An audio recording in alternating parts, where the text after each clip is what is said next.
बिस्मिल्लाहिर्रहमानिर्रहीम। अस्सलाम वालेकुम स्टूडेंट्स। आज हम M G S T S 301 के लेसन नंबर 12 की लेक्चर नंबर 12 की बात करेंगे। प्रीवियस लेक्चर्स के अंदर हमने ये डिस्कस किया था कि हमारा यानी कि उसमें mean median mode, quartiles, range, deviations, variance और स्टैंडर्ड डेविएशन, ये सारी चीज़ें हमने डिस्कस की हैं। आज हम लेसन नंबर 12 से ऑनवर्ड करेंगे।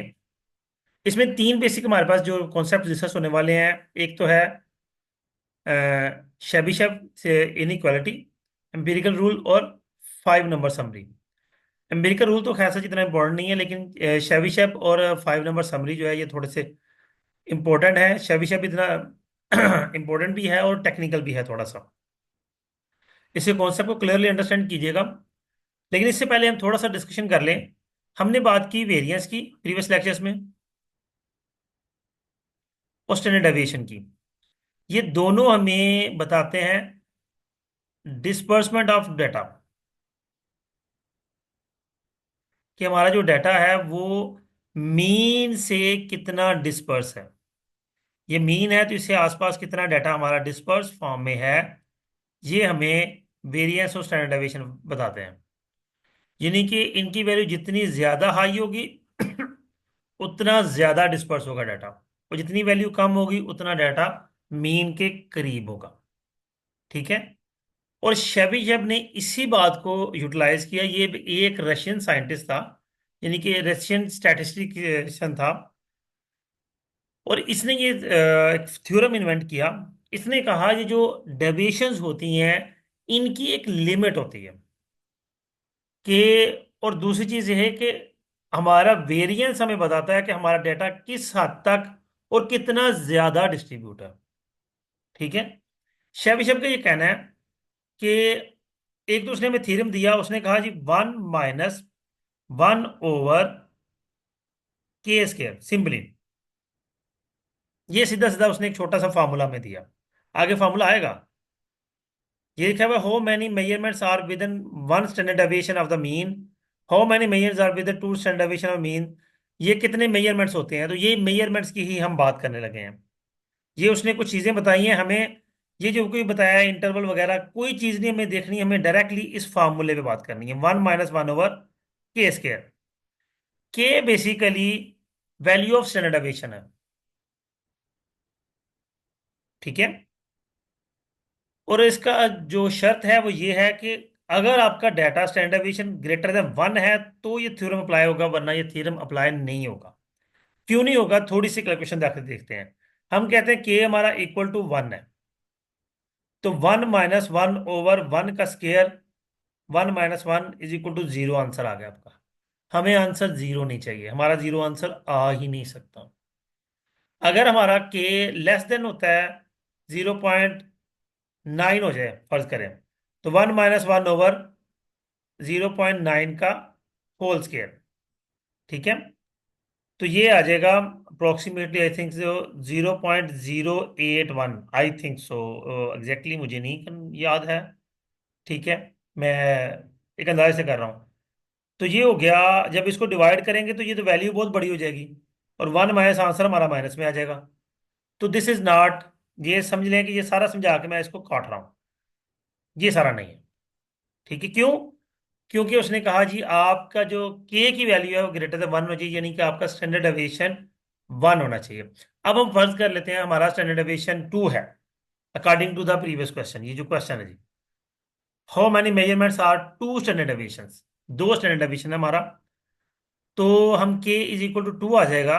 तो अगर हम वैल्यू इसी फॉर्मूले में पुट करते हैं, 1 - 1/2 का स्केयर, ये 4 हो जाएगा। 1/4 आ जाएगा 0.525। आंसर 0.75, यानी कि 75% आ जाएगा।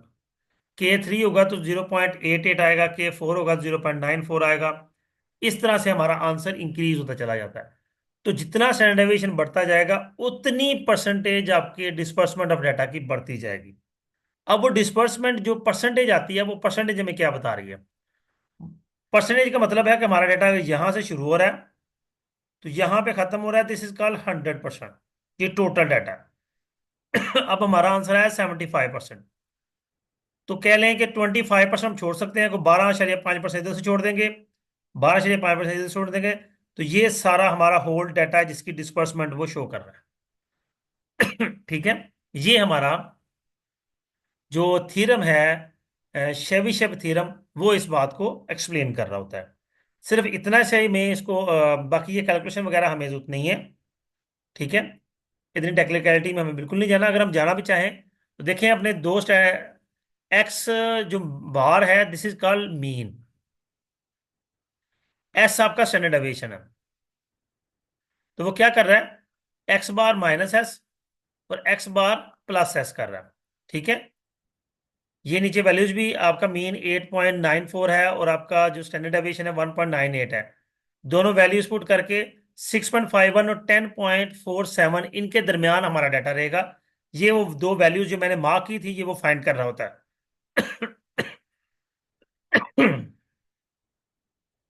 सॉरी। अच्छा जी। जो वैल्यू जो मार्क की थी ये उनको शो कर रहा होता है कि हमारी वैल्यू कहाँ से कहाँ तक होगी। यानी कि 6.51 से 10.47 के दरमियान हमारी वैल्यू रहेगी।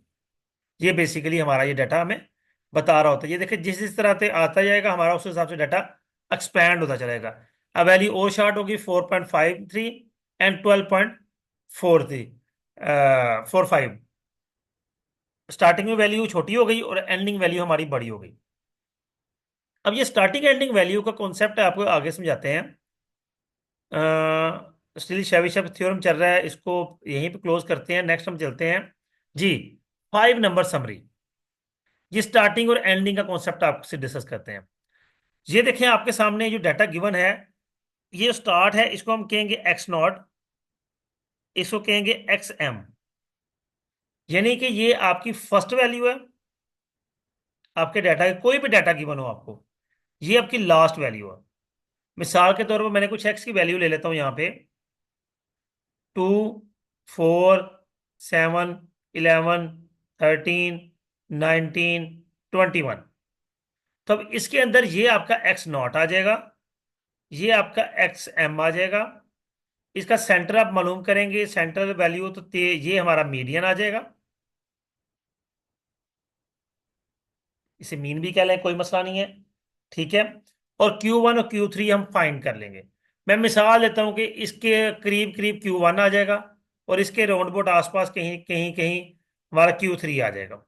तो ये आपकी 5 नंबर समरी है।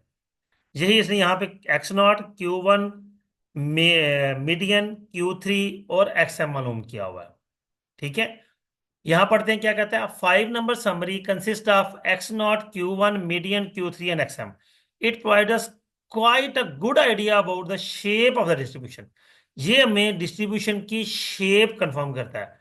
अब मैंने आपको ये भी प्रीवियस लेक्चर्स में बताया कि अगर दोनों तरफ से हमारा डाटा एक जैसा हो तो हमारा वो सिमेट्रिक कर्व होता है, सिमेट्रिक डिस्ट्रीब्यूशन होती है।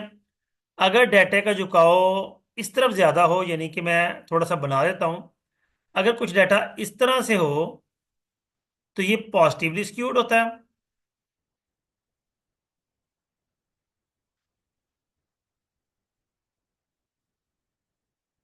और अगर डाटा कुछ इस तरह से हो तो ये, नहीं थोड़ी गलत बन गया, ये देखिए कुछ इस तरह से हो तो ये नेगेटिव स्क्यूड होता है। ठीक है जी। नेक्स्ट प्रोसीड करेंगे। सिमेट्रिक डिस्ट्रीब्यूशन है, इस तरह चलती जाएगी ये। अब ये देखिए ये डाटा उसने दिया है और वो कहता है जी इस पे 5 नंबर समरी इंप्लीमेंट करें। तो सबसे पहला काम हम क्या करेंगे, हम डाटा को रीअरेंज करेंगे असेंडिंग फॉर्म में। असेंडिंग कहते हैं स्मॉलर टू लार्जर, छोटी से बड़ी वैल्यू तक। इसको सिमेट्रिक डिस्ट्रीब्यूशन कहते हैं। अब हमने जब अरेंज किया तो हमारी सबसे पहली वैल्यू 13 आई, आखिरी वैल्यू 23.1 आई। ये हमारा एक्स नॉट हो गया, ये एक्स एम हो गया, बीच में हम मीडियन और Q1 Q3 फाइंड कर लेंगे। नेक्स्ट चलेंगे। लेक्चर नंबर 3 है, सॉरी 13 है।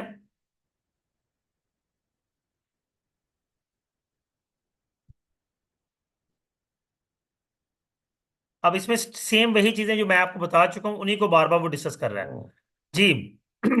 ये आपके कुछ एमसीक्यूज हैं, इनको ध्यान में रखिएगा, भूलना नहीं है। अगर आपका डाटा पॉजिटिवली स्क्यूड है, इन राइट स्क्यूड यानी कि राइट स्क्यूड हो या पॉजिटिव स्क्यूड हो, दोनों में से कोई भी सवाल आ सकता है, तो आपका जो नीचे चार ऑप्शन होंगी वो कहेगा कौन सी ऑप्शन करेक्ट है। तो मीडियन छोटा होगा मिड क्वार्टर रेंज से, और मिड क्वार्टर रेंज छोटा होगा मिड रेंज से। ये क्वार्टर रेंज हम पीछे पढ़ के आए हैं, क्यू आर से डिनोट किया गया था, और Q1, sorry Q3 minus Q1 over Q3 plus Q1 इसका फार्मूला था। आगे प्रोसीड करेंगे। पॉजिटिवली स्क्यूड ही आ रहा है। हाँ, ये पीछे आ जाए। अगर आपका डाटा नेगेटिवली स्क्यूड होता है, यहीं पे लिख लेते हैं ताकि चीजें याद रहें। अगर नेगेटिवली स्क्यूड हो जाता है तो आपका यहाँ लेफ्ट स्क्यूड हो जाता है, इसे लेफ्ट स्क्यूड भी कहते हैं। तो अल्टीमेटली ये फार्मूला आपका कुछ इस तरह से चेंज हो जाएगा, मीडियन ग्रेटर है मिड क्वार्टर रेंज से, ये ग्रेटर है मिड रेंज से। आपके एरोज की साइड चेंज हो जाएगी पॉजिटिव से नेगेटिव स्क्यूड की तरफ, और सिमिट्री में ये सारे इक्वल होते हैं, थोड़ा बहुत इनमें डिफरेंस आता है। बाकी कोई ऐसे काम की चीज नहीं है, कोई होगी तो जरूर हम डिस्कस करेंगे। विस्पर प्लॉट नहीं चाहिए। नेक्स्ट आ जाए विस्पर। जी, ये आ गया लेफ्ट स्क्यूड, और यहाँ पे स्किनर जो फार्मूला मैंने पीछे लिखा है वो गिवन होगा। नेक्स्ट हमारे पास कोफिशिएंट ऑफ स्क्यूनेस आ रहा है। ये पियर्सन कोफिशिएंट ऑफ स्क्यूनेस है।